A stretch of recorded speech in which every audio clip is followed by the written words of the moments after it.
Hey there, and welcome to Industry Night with me, Nycci Nellis, the show that takes you on a deep dive of the happenings of the hospitality industry. Now, every week I get to talk to an incredible way of talented people about their passions and professions, and this show is no different than all the others. So, if you're new here, thanks so much for joining me. A little bit of background about me. I've been covering the DC food, wine, and hospitality scene for the last 20 years through a variety of outlets: print, online, TV, radio, podcast, and social. Uh, almost 22 years of the listareyouwantit.com, the online e-zine that tells you about every restaurant opening, food and wine promotion, and happening around the city. And every Sunday, you tune into Foodie and the Beast, DC's only food and wine variety show. We just celebrated 16 years on air, and that's on 1500. And of course, you follow me at NYCCINELLIS on Instagram, Facebook, Twitter, Thread, LinkedIn, and of course now on YouTube, because this show, Industry Night, is available via podcast and also YouTube. So it's good to be back on air. I did take a little break, not like a break because this girl is always working, but I took a few weeks off from this show I felt like I needed to get inspired and bring in some renewed energy. And oh my God, there's so much going on, and I have been eating and per usual, and drinking per usual, and also like doing per usual. So take a little virtual trip with me about where I've been, and we'll do that before I bring on this week's guest. Monica, I know her as Monica Bidet, but she now goes by Monica Saigal. So I took a working vacation out of town and went to the Eastern Shore. I stayed at this lovely Airbnb with a pool on the bay. Total change of perspective. We cooked in almost every night. You could see some of the fabulous feasts on Insta. We went away with friends, and it was just lovely. We did go out one night in St. Michael's. We went to a restaurant called Ruse. It's been getting a little press. It's very well deserved. It's very impressive. It's very delicious. It's not super fine dining, but the food is really competent and very good. If you're in that area, it's definitely worth checking out. Let's see. I took a quick trip up to NYC. I went to see the elephants. If you don't know about them, there are these magnificent sculptures of elephants created in India, and they are placed in a way, it's over 100 of them, as if they are marching through the Meatpacking District. And it's a just breathtaking visual. They are life-size, and I just thought it was magnificent. We were really up in town to see the play Oh Mary, which, if you don't know, you should Google it, because it's not going to be on Broadway for long, and you have to get tickets. It is one of the funniest shows I've ever seen. And of course, I had to come home with some Essa bagels because they're delicious. Locally, I hit dinner at Bresca. It's been a minute since I've been in to see what Ryan Rotino and the team are doing. I have to be honest, it really is some of the best hospitality in the city, and that bar. Now, most of you who know me know I'm not a huge cocktail drinker, but the bar is really serving up some of the best cocktails in the city. Lots of tableside cocktails, really smart, really intuitive, super intentional, just lovely. If you don't feel like doing a whole tasting menu or something of that nature, definitely get a seat at the bar. Totally worth it. I had dinner at St. Anselm's, which is Steven Starr restaurant. If you're a steak eater, this is for you. The steaks are delicious. I love the steaks there. And they do these biscuits that come out hot with pimento cheese that are also delicious. So you should keep that little note in the back of your head. I got to sit with Angelos Latridis. He is the winemaker. I hope I said that right. Latridis. Yes, I think so. He's the winemaker of Alpha Malagousia wines. They are from Greece, and I got to taste all the wines and eat all the steak and eat all the biscuits, and it was an incredible evening. And then I had an epic, and I do mean epic, meal at El Cielo. It is a multi-course, multi-sensory tasting menu featuring Colombian cuisine. And when I tell you there is a reason that this restaurant has a Michelin star, I kid you not. So you can put those all on your list because they are all on mine. So that's a glimpse into my eating, drinking, and doing. And now on to today's guest. So I love when I bring people on this show that I've known since like my beginning of time in the industry. And Monica Bidet, now known as Monica Saigal. I hope I'm saying that right, Monica. Yes, Saigal. So we both started covering the food scene at the same time. Now she had a day job. She was like writing mesmerizing articles for like the New York Times, Bon Appetit, the Washington Post, NPR. And she always had this like way of like just seamlessly blending stories of food with culture, not always her culture, but with culture in general. And she made so many personal connections, and she was always able to like sort of weave that all together. She is a prolific author. She has done cookbooks like Modern Spice and The Spice is Right, novels like Karma and the Art of Butter Chicken, and inspirational books like In Conversation with Exceptional Women, which Monica wrote several years ago and was generous enough to include me in. I'm still like, whatever, we'll talk about that later. But she now has a new book, a children's book called Papa's Butter Chicken. So Monica and I have truly not caught up in a bit. We are going to get personal and talk about her journey, her writing career, and what is it about butter chicken? Because everybody loves it. So hi, how are you? I am well, thank you. How are you? As you were talking, I thought, oh my God, we've known each other for 20 years. We've known each other a really long time. Oh my goodness. And I still suddenly recall how hungry listening to you makes me. I should have food here. Oh my God. I know, I eat a lot. I eat a lot. I I know. love It's a it. lot. I I get love it. it. All right. So let's just talk a little bit about, let's talk about your journey, like where you were born, when you came to the States, like when you started writing, just a little bit of background, like especially because when you started writing, you were writing about food. So let's just talk a little bit about that. Yeah, I mean, it's been quite a journey, let me tell you. So I was born in India, but we left Hmm. India when I was about 6 years old. We moved to the Middle East. Hmm. And I was born into a very conservative North Indian family where the choices given to women were, become doctor, lawyer, engineer, or marry rich. Those were my choices. I do like Mary And Rich, but that was not advice I took either. So anyway.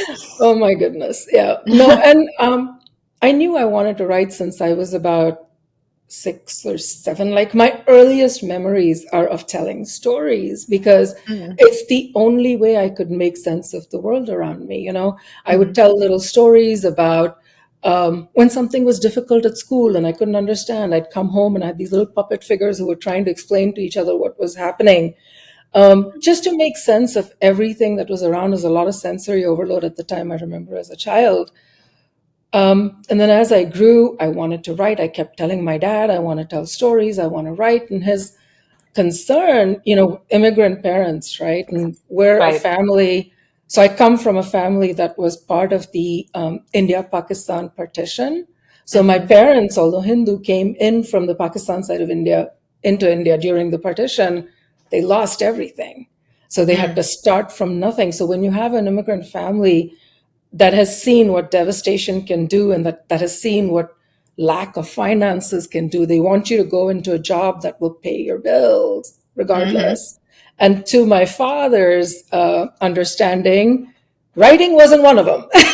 He's like, Writers don't make money. we Right. can do this, but writers don't make money. I mean, that's our mass consciousness right there. And so I respected his wishes. I became an engineer. I went to India, I got a degree in engineering. And then it was his dream that his daughter should go to the US and get a degree because that's what he Mhm. had wanted to do. And because of lack of finances, he couldn't do it. My father is also an engineer. Okay. And so I came here, and of course, I'm a very nerdy, geeky person, as you know. So I don't have one, but I have two masters. One is both from this area. One is from Lynchburg, Virginia, and one is from George Washington University, where Hmm. I studied expert systems into now what's become AI. But back then, it was very unique what we were doing. And I got the traditional 6-figure job, as they say. I went to work for Ernst and Young. That was the first place that I ever worked, Hmm. and it was a great job. It was a good life by the time I was married. We had the income, we had the house, we had you know, the little baby, everything was as it should be Hmm. in the dream sort of a world. But I remember I never felt that I was doing what I was meant to do, right? Mhm. Like inside somewhere there was a little voice that said, this is not your life. But then there was the practical thing that had been drilled in my head of, you really need to work and support your family, and maybe the writing will pay, maybe it won't pay. You never know. Like, you never know where it's going to lead. But this was a given, right? This was something you could rely on. But I just want to sort of jump in. What I think is really interesting is sort of the fear Yeah. instilled in you about money, about what was needed. And I mean, I listen, Yeah. I won't take anything away from your family. Like losing everything will cause that. That's real trauma. Yeah. And then it's passed on to you. It is definitely passed on. And I think one of the things to realize, and we can talk about this as we progress in the conversation too, is how we limit ourselves by taking on other people's limiting beliefs. I didn't Mm-hmm. believe that this was going to be an issue, but the people that I Mm-hmm. trusted and looked up to believed it to such a degree that it became like the sky is blue. Do you know what I mean? Mm-hmm. And right around then, I remember I just moved to Virginia, and just on the side, I'd written my first cookbook because that's what I wanted to do. But still, it wasn't full time. It Okay, was wait. just like, You sort of yada, yada, yada over my first cookbook. So your first cookbook so is Modern Spice. no, the first cookbook was The Spice is Right. So this is a The very, Spice is Right was before Modern Spice? it was the first I've always loved cookbook. the name, The Spice is Right. Like, I just think that's so smart. This So was, what were this you writing then? Because let's be honest. So this is how long ago? Like 22 years ago? 2000, oh my God, 2004. Okay, so 20 years ago. So there was Yeah. not large amounts of cookbooks on the market at that time about Indian cuisine, right? No, and it was quite by coincidence. So it sounds like it was all well planned and all. So let me tell you what happened, and then I'll tell you Mm-hmm. how I actually changed fields. So back then, which is, it sounds like, there was no electricity and we walked 70,000 miles. It sounds like it's that old. It wasn't. Um, I loved food. There was just something in me because I grew up in a family of cooks. And my Mm-hmm. father was an amazing cook. My mother was a phenomenal cook. Grandparents, this, that, like our whole life revolved around food. But I had no one to share it with, like, who do you talk to about this? The friend circle wasn't really a foodie sort of circle. Mm-hmm. My then husband didn't really like to eat out, so it was just me. So I stumbled upon this online forum called eGullet. And remember that? Oh my God, dog years ago. Yes. And I started talking about food. And I met people like, now you know their names, but back then it was just a handle on a forum that I didn't know any better.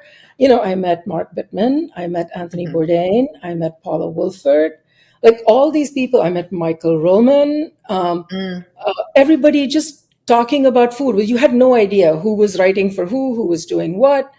And they kept saying, you have such good stories to tell. Why don't you do something about this seriously? I was still with EY back then. And I kept thinking, I should, I don't know. And then my sister was getting married at the time. And she was messaging me, it seemed like every 15 minutes about, how do I make this? How do I make this? How do I cook this? How do I cook this? Because she didn't know how to cook at the time and was like, Okay. please teach me. And then, so I put all these recipes together for her. And she's like, oh, can I make copies? My friend wants one, and another friend wants one, and another friend wants one. I was like, okay. And then she's like, you should really publish this book. And I thought, who is going to read a cookbook by a no-name engineer who's like written this for her sister?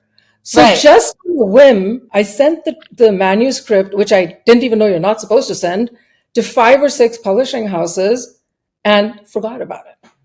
And Okay. I quit my job at E&Y, and I was moving to Virginia. And just before I moved, I think it was the last week of the EY job, I get an email from this publisher saying, I really like this and I'll publish it. And I was like, oh, okay. And she's like, and we'll give you $500. And I Oh, and thought, you were like, oh oh my my God, I'm God, making money.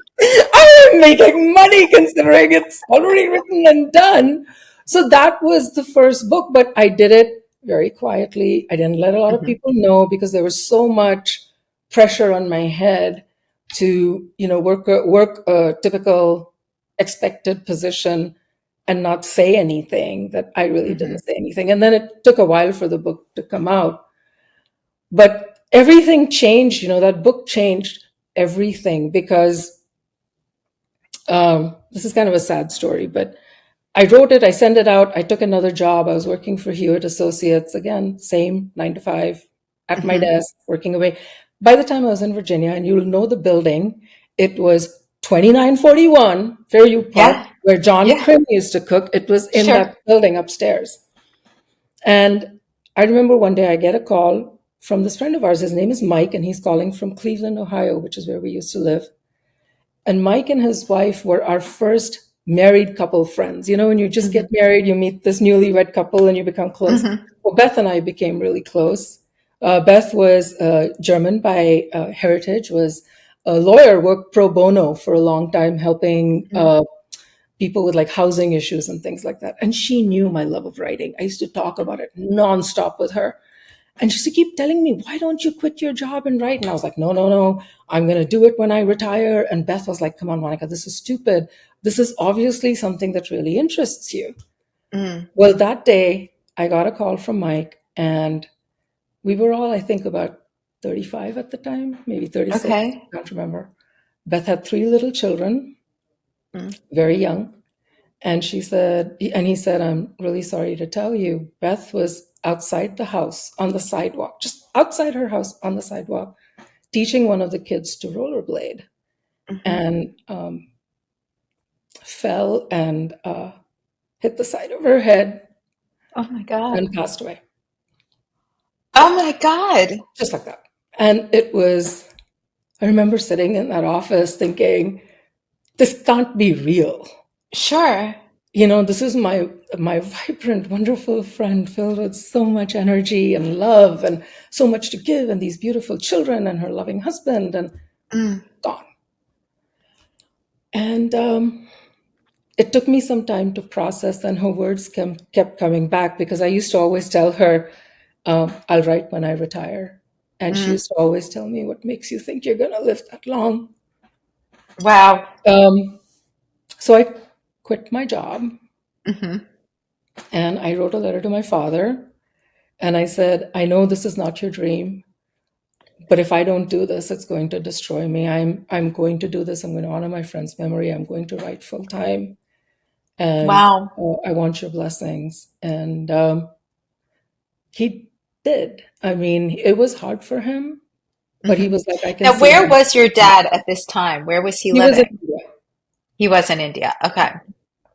So he did. He gave me his blessings. And then Hmm. the next day, I sat up at my desk and I thought, what in the F did I just do? Yes. What am I going to write about? and, Right. and But it's I, also, so what year is this? Because also, like you and I were also very right place, right time. Like we're right before blogs are coming out. yeah, We're like 5 years shy of social media, right? So like you and I both decide to get into this world sort of right before it's about to right explode, around that. right?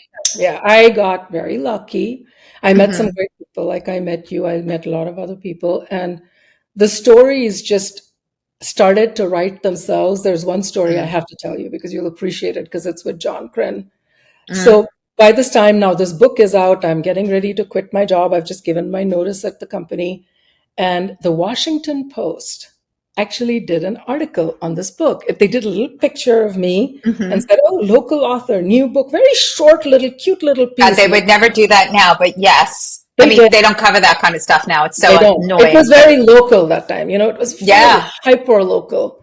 Mm. And I remember suddenly the receptionist at the company came to me and said, there's a chef here to see you.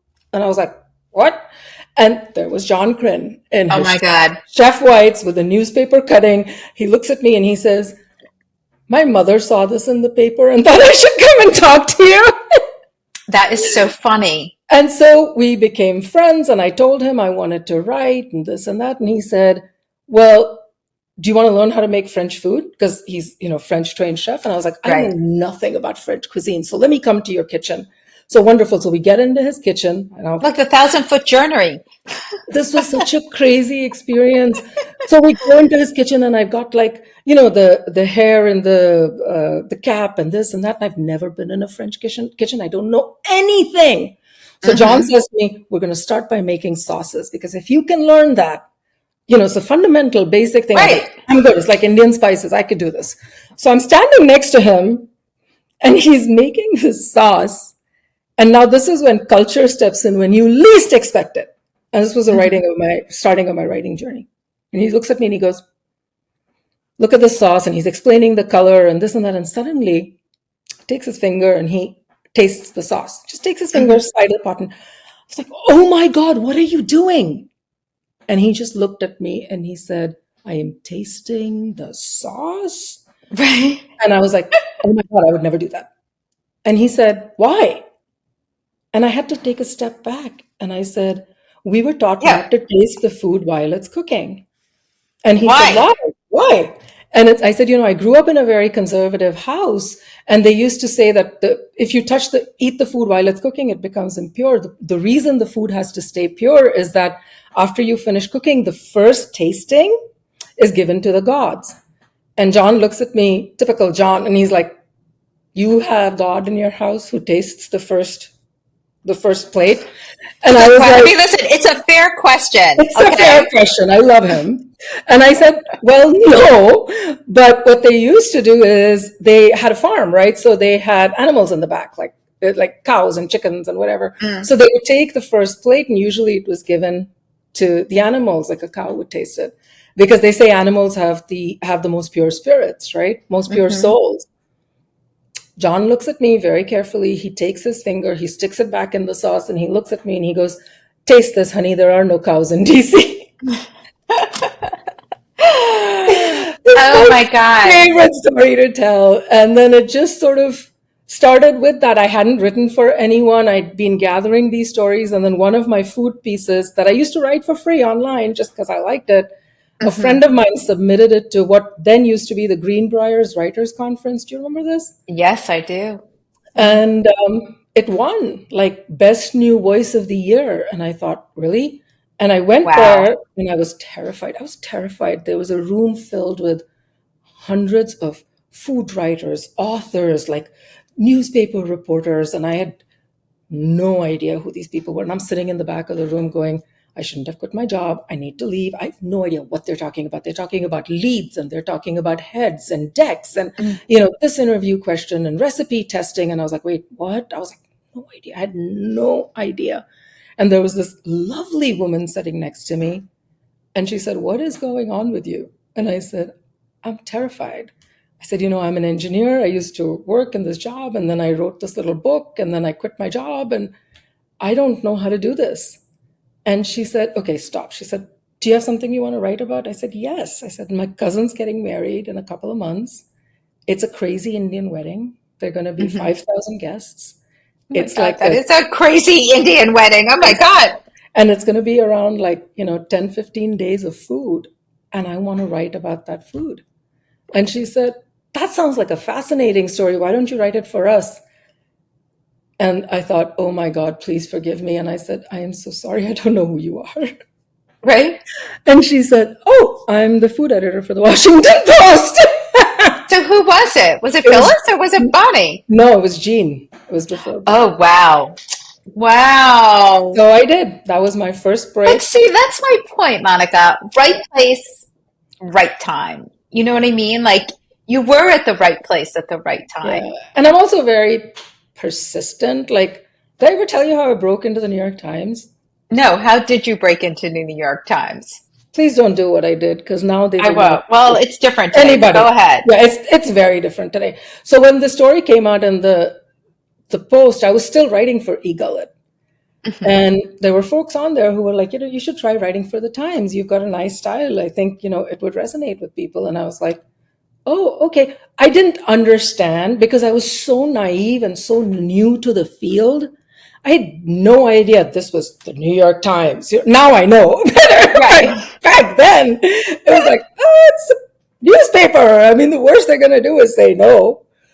Okay, so I sent an email to the New York Times editor, wonderful man. I think he's since retired. And I said, listen, I want to write a story for you guys. And this is my pitch. And my pitch was that time the Indian economy was really opening up. And Mm-hmm. lots and lots of people were going out to eat. There were new types of foods coming in. Things were changing. And I said, I want to write an article about the changing food habits of Indian people and what's going on there. And how like these modular kitchens are coming in and how, packaged foods, which was unheard of when I was growing up, are coming in. And he wrote me back and he said, it's a great pitch, but no. I was like, but why? I mean, I would never ask that question now, but back then I was like, but why? And he's like, you don't know the first thing about reporting. Like, you've never written an article for us. You're not a reporter. You wouldn't know what to do. Like, you're so green. And I wrote him back and I said, please give me a chance. I can do this. Kept going back and forth, back and forth. He wouldn't give it to me. Finally, I think he got sick of me and he said, okay, fine. Who would you interview? And show me what you would write about. I'm an engineer. You're asking me to build a blueprint? That I can do. I'm like, Right. You're like, I could do this. Oh yeah, I can talk to blah, blah, blah, blah, blah chef, and I can go here. And, big major companies were setting up headquarters. And I was like, I'm going to go into their cafeterias and show you how they're serving these cuisines from all these different countries, which it wasn't like that. Things were radically changing. And I can do this and I can talk to this one and this is how it would be laid out. And he wrote me back and he said, no. And I said, why not? And he said, do you know any of these people? No. Right. So we're going back and forth. And I was like, listen, you can talk to the Washington Post. I've written for them. You can talk to the editor. And he did. And he said, no, I'm not saying you don't have talent to write. It's just you're too green. And then I thought, this is not good. Like, if I don't get this, like my little writing career that's just started is sort of finished because that's the only thing I had. And I wrote him back and I said, listen, I'll go to India and write it. If you don't like it, you don't have to pay me. He called me and he said, young lady, we are the New York Times. We don't take anything for free. I said, okay, so then what are you going to pay me? Right. So he gave me the story. But now comes the part where I was under the effect of drugs because that's the only way I can justify the rest of the story. Okay. So I go to India, report the story, write it, come back, submit it. Crickets.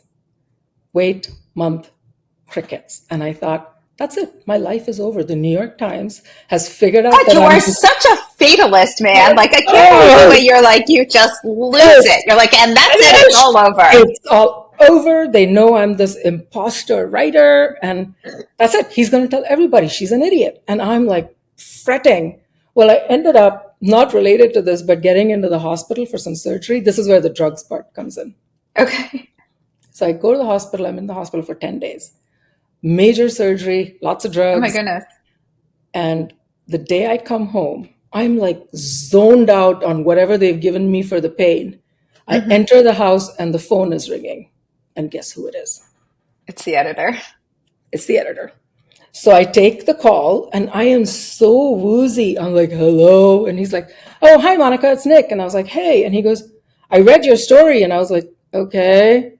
And he says, you hit it out of the park. And I say, oh no, I'm so sorry. And I start crying.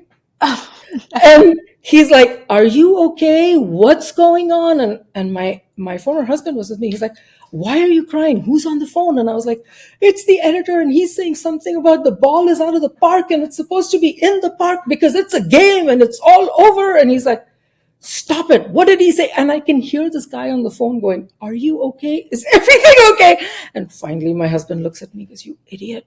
It's a analogy. You are fine. And I go back on the phone. I said, I'm really sick and I'm not feeling well. I'm so sorry. And he's like, let's just talk when you're normal. Thank you. okay. And it was wonderful. The story ran on the front page of the food section. Isn't that It's amazing? my joy and pride. Yeah. As well it should be. All right, well, let's pivot a little bit. So now you're a writer.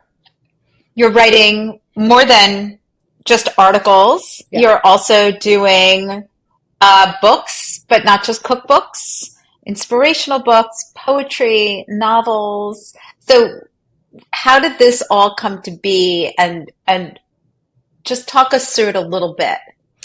So I started writing stories that online, even when I was writing online, I was actually writing stories about food. So it Okay. wasn't necessarily about, say, saffron. I was Hmm. writing about the fact that, my grandmother loved the smell of saffron. And one of my earliest memories is being in the kitchen. And if I smelled saffron, I knew she was making something because it Hmm. was so expensive. No one else would go in the kitchen with that. All those things. It used to be all like some memory would be triggered. And I talk about food through that angle and talk about Hmm. family and connection. And when Modern Spice came out, which had, by the grace of God, had the forward by Mark Bittman, and actually Hmm. Jose Andres launched it at his house way back when, I um, think I was there for that. I was definitely there 2009. for that. Yes. Okay. 2009, yeah. I remember what resonated with people so much was thanks to the editor, there were stories in that book. There were essays throughout the book. And Hmm. everyone said, I really connected with your story. So I went and tried the recipes. Because, I wasn't like a chef known for recipes at the time. I was a storyteller.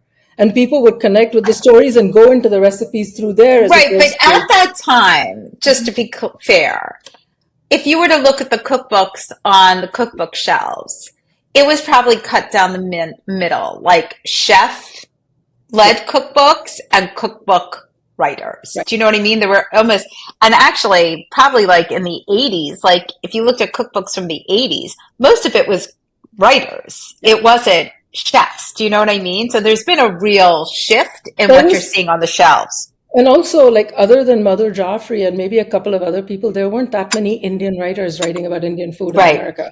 So it was right. also a very unique niche that I stepped into without knowing I was stepping into it. Mm-hmm. Mm-hmm. Um, and then, I realized more and more I wanted to write fiction. I wanted to tell different types of stories that still had that cultural connection, human connection, and all of that, but may or may not have food. And Mm-hmm. so just opened myself up to writing. And it never occurred to me until much later when someone pointed out, like, you write in a lot of different genres. And I thought, I guess I do. Because You I do. wasn't raised traditionally to do one thing. I was like, oh, I write so much about writing. I should combine all of those things and make it a book about helping people to write. That's how Read, Write, Reflect came out. With In Conversation with Exceptional Women, where I was so honored to feature you. It I was like still I don't was know how I wound up in that book. I mean, I love you, but like when I think back, so how old is that book? 15 years?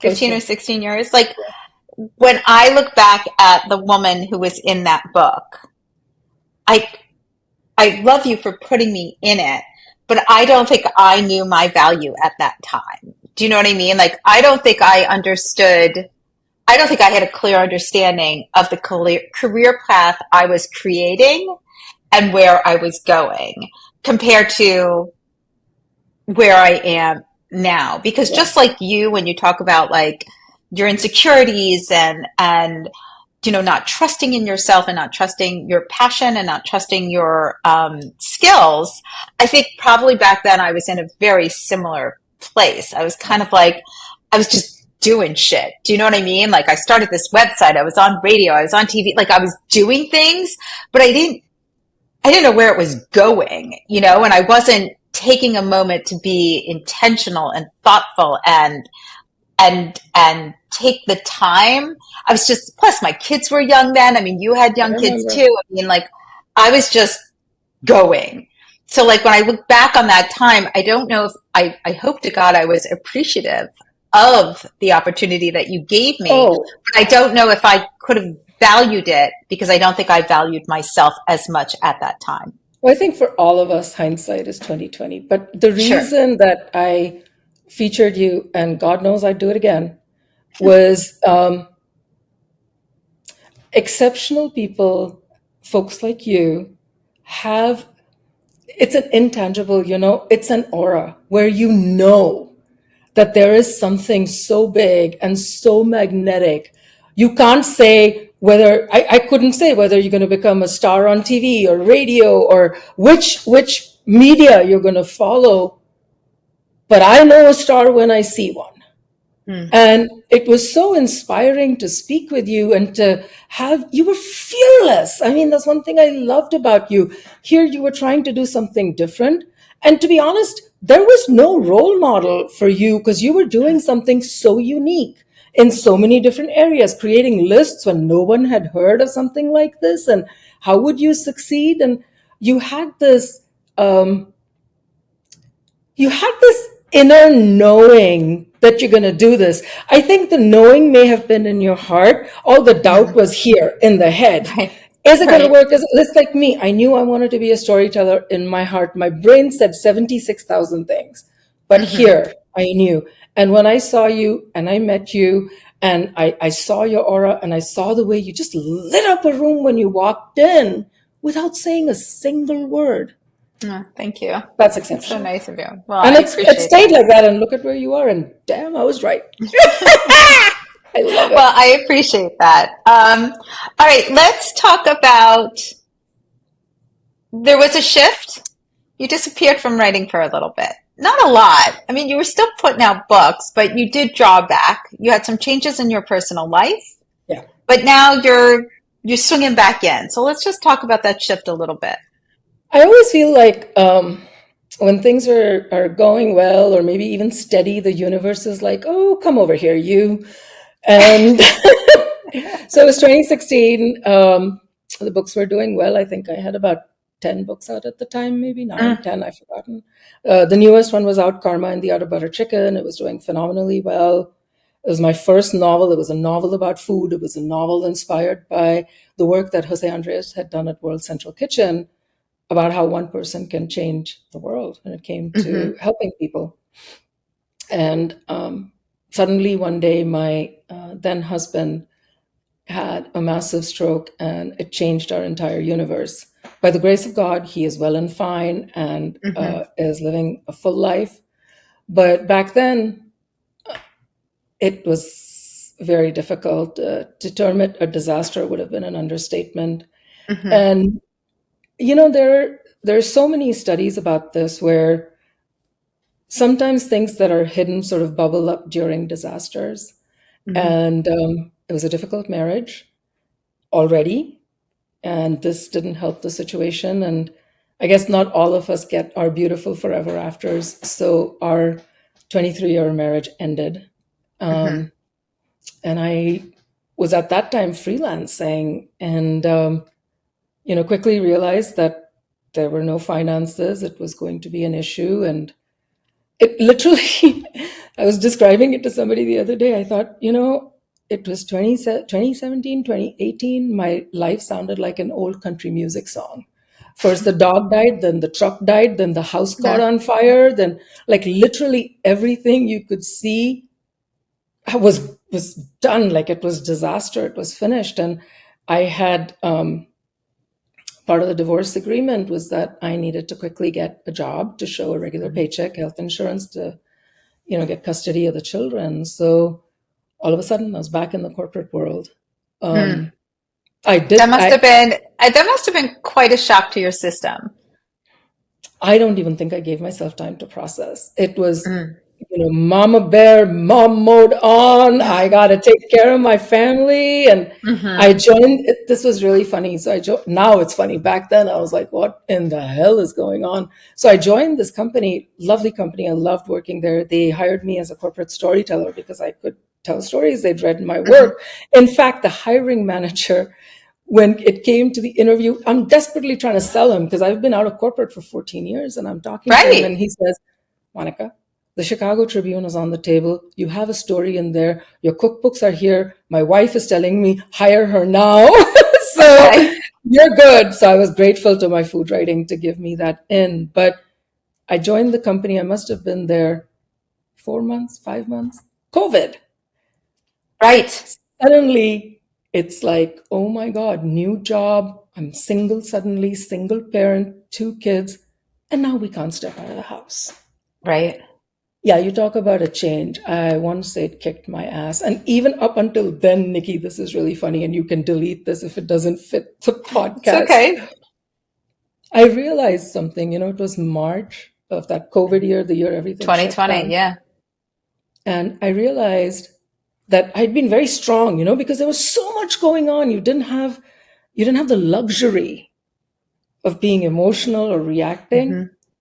I remember I was in the office working and suddenly the sewer burst. And I mean, they came and fixed it. Everything was fine. But it was the straw. It was the straw. I cried Hmm. as if somebody had died. Mm. And crying to who? The insurance person on the phone, who's like, Hmm. this can be fixed. It's not a big thing. It's not a big burst. It's okay. And I'm like, what? And I'm weeping. And I Mm. think that was the biggest release. It was like, it all came out on something completely stupid, which was fixed in a day. Right. And you move on. But I mean, and not to go down a rabbit hole on this, but I think as women, no matter what our careers are, um, and when we're going through one happening after the other, we feel the need to keep our emotions in check, not let anybody know what's happening, not share that we're in a space, not letting people, not letting our children know, not letting our families know. I mean, hopefully you had friends that you could rely on, that you could share what was happening Yeah. with you. But like, it's hard to, it's hard to look in the mirror and admit when you're in a dark space and when It, you're struggling. It's hard to see it. it's really hard. And also, I think society puts a lot of pressure and says, oh, you're strong, you can make it. Hmm. And strong never should be something that's used against you. Absolutely. Just don't say that. Like, I need support. I remember uh, middle of COVID, I'd finally had it. And one day, very quietly, I went on Facebook and I said, I'm a single parent. It's COVID. It's a new job. I'm lonely. I'm terrified. I've Mm. never not been married. I don't know what to do. And I'm scared.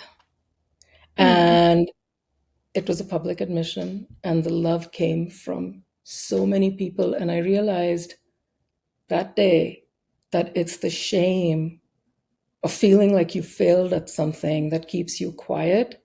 And if you Hmm. let that shame go, that is where the strength is. What I had before wasn't strength, it was fear.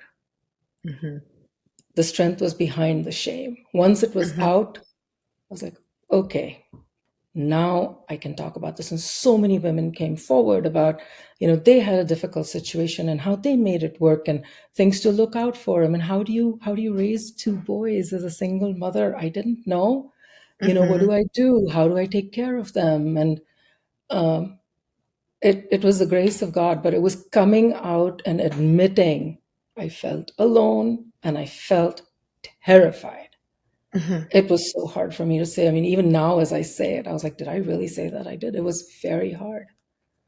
But look Shame at what keeps us very quiet.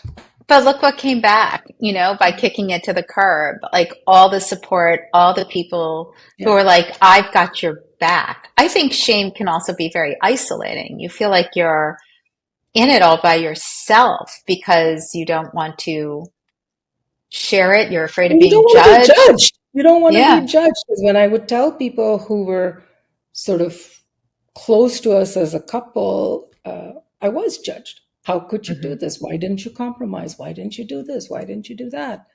And Okay, those are not friends. I just want right, to be I very clear. I learned that later. Those are not friends. But at that time, they're poking at something that's so raw and so the Sure. wound is so open. Hmm. Um, but I did it for my kids. I am super, super, super grateful that I had the strength to do what I did. And let me tell you, I Hmm. would do it again. Okay, good. All right. So you've got the book right behind your Yes. shoulder. Let's talk about Papa's Buttered Chicken. Oh, yeah. I have another copy that I wanted to show you. It's here. Let's see it. This is it. Ah. So tell me about why you created it. And then I want to talk about, because it's not just this book, which is amazing. And I know Jose did the forward, which is lovely. Yeah. But I've read the book. It's beautifully written. It actually brings a little tears to my eyes at the end. But then you're doing this whole butter chicken festival. But I want to talk about butter chicken because I'll be honest, like, I was very lucky. I grew up with parents who like took us out. We ate every cuisine. And I remember eating butter chicken, but I don't know why I thought this, but I thought it was like a dish created for Americans. Right, Like because I it's always mild. thought, Yeah. yes, I always thought that it was like, Yeah. that it wasn't an authentic Indian dish because it was on every Indian restaurant menu and it was mild. And I was like, this can't be right. No, I hear you. It's funny. There's so many debates on authenticity of butter chicken and chicken tikka masala and who created Hmm. what and this and that. And I remember having this conversation with my father many years ago. I'm like, there's this huge debate on authenticity of cuisine and on dishes and things like that. And he looked at me and he said, when you go get a mango, a fruit from a tree, like a mango fruit, you don't ask where that tree came from. You just eat the food and enjoy it. So I was like, I'm just gonna It's very smart. I It's will very, very click on smart. that because you cannot win in this authenticity debate. In fact, there is a big case going on right now, which I think the New York Times wrote about. I want to say even the Washington Post wrote about it, about who actually owns the butter chicken recipe. Because two brothers in India are fighting over who it belongs to. So Okay. anyway, aside of that, Isn't that silly? I mean, that's like talking about um, Middle Eastern cuisine. Like everybody wants to be like hummus is ours, and it's yeah, like hummus is the region. Like it is the region. Everybody has access to these same ingredients, and yeah, they are all making the same thing. I don't understand the necessity for ownership, but whatever. yeah, I That's don't a either. that's another story for another day. It's beyond me. I try not to get into that debate because I can't win. Okay. Um, but no, I remember butter chicken with my father. So this is actually a true story. Hmm. My father loved to cook, but he also traveled a lot. He used to work for a company, a Swiss company. So he was gone so much of the time. And the Hmm. only real quality time I had for him was when he would cook. And usually on like it used to be Fridays in Bahrain, where Friday used to be the Sunday, like with Fridays off. Sure. And he and I would be just in the kitchen and he'd be telling me these stories about, I visited Beirut and it's like, it used to Mm. be back then, the Paris of the Middle East. And I went here and I went to these Luxembourg gardens and I did this. And it was, I mean, remember back then, like, we didn't have so many shows on TV. There was no internet. My only way of looking at this, I used to go to the British Council Library to look at travel books to see Hmm. and, all these places. And he would talk about it. And I used to be fascinated. And Mm. butter chicken, because he was so particular in the way he did it, I knew it would take him time. He wasn't one of those rush and 5 minutes, let's cook this. The Hmm. tomatoes had to be from here, the chicken had to be from here. So I'd go to him, with him to the market and this and that. And it was a dish that, as you read in the book, he remembered from Delhi because there was a restaurant in Delhi that used to serve it. He remembered eating it there, loving the taste. Again, Hmm. what's not to love? It's butter, cream, and chicken and tomatoes. I'm Right. sorry, So you can't yummy. go Right. wrong. It's so Very delicious. simple. And he used to make it, and I say this with all due respect. Now, I was very shy even putting it in the book, but the minute cousins, friends used to hear, oh, he's making butter chicken, everyone was like, oh my God, I love his butter chicken. I'm coming over. I'm coming over. And I used to get so mad because that was my time with my dad. Right. And he used to always say, it's better together. It's this whole idea of, Hmm. we bring the community together over food. But that is something, it's a love he passed on to me when my boys were little and we used to visit India because he'd moved back then. I remember I used to stand at the door of the kitchen. My father would be cooking, and both children used to be standing next to him. One would sit on the counter, one would sit like just gazing up at him, like just in awe and in wonder. And Isn't I that thought that lovely? used to be me. So it Hmm. just got passed down as one of our favorite recipes. The kids love it again, same because Hmm. it's velvety, it's simple, it's just But you have tasty. a line in the book. Wait, I have to look it up. It's because I love it. It's ingredients are just like people. Yeah. And I thought that was so true. Yeah. It's so Ingredients are lovely just like people, good on their own, but better together. together. Exactly. It's such a beautiful sentiment. I really love it. All right, we're going to have to wrap up shortly. So let's talk about what you're doing with this Butter Chicken Festival. I don't know if the show is going to come out in time for all of it, But if it does, I just want people to know what you're doing and what's happening around DC because while the book is available everywhere, obviously, as are all of your everywhere. books, let's talk about what you're doing here in the city. So we wanted to give back with butter chicken because part of the message of the book is exactly this: we're better together. The idea Mm-hmm. is we all come together, we eat together, we give back to the community. And I really wanted to give back to the World Central Kitchen for everything they've done, for everything Jose's done. So we reached out to so many chefs, different backgrounds, different heritage, and we said, for 1 week, would you make your version of butter chicken, your ode to butter chicken, anything Mm-hmm. that you love about butter chicken, serve it to your guests and give a part of the proceeds directly to World Central Kitchen as a Who could way say no to of, that? I mean, yeah, it's so not a heavy lift. Like it's so perfect. yeah. No, it's like, it's such a thing that's so close to my heart. And Mm-hmm. everyone jumped in. They're like, oh my God, we all love butter chicken. So we've got a Spanish version, Italian. I think there's a French chef now looking at Yeah, it. wait, Like I'm looking up who's doing it. So let's see. Oh, you've what did I got, do with it? Where'd it you've go? got Scott Uh, Juneau, you've got Pepe Scott. over at Cranes. Yep. You've Yep. got Casa Teresa. You've got some of the Indian restaurants are participating, Rangoli and Pape and Rasa, and Taco Bamba is doing something which I love. I Uh, love Vic. but everyone was so excited. Like I just said, Hmm. before I could finish, can you help with butter chicken? They were like, we're in. Right. And I think this is so good. It's good for the community. Everyone can come try something different and know that, when you're ordering this, you're going to make your taste buds happy and you're Hmm. also contributing to a really good cause. I love it. Monica, I could sit and talk to you for so long. I feel like we just like got to the very beginning of everything with you, but let's tell people where they can find you online and on social. And, you also have a book party. Let's let everybody know all that. So everything about me, just go to monicasaigal.com. If you remember me as Monica Bide, go to monicabide.com. There's an event Okay. page.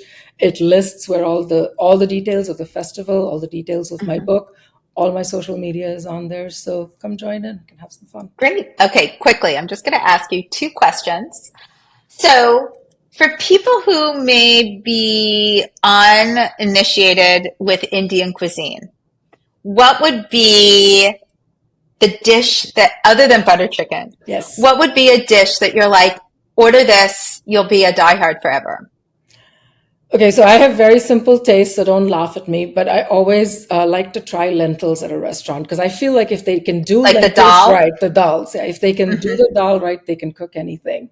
So I And would what should throw we be in looking for in a dal? What should it taste like? um, full mouthfeel, comfort food, very fragrant because they should have tempered it with like garlic and cumin and other spices, Hmm. and soft and velvety. Mop it up with some naan or some rice, and you're good to go. Very simple, Okay. but it's always a good trick. Perfect. All right, stay with me for just 1 second. So I want to thank Monica for joining me today, and I want to thank you for tuning in. Don't forget, you can follow me at NYCCINELLIS on Instagram, Facebook, Twitter, YouTube, where you can watch the show, and of course, you can download it on all the podcast channels. So much is going on in and around the DC metro area. Check out the list, areyouonit.com, and definitely follow me because I am traveling all over the country and actually out of the country as well. So there's a lot of cool things coming up. Thank you so much for joining me today and have a delicious week.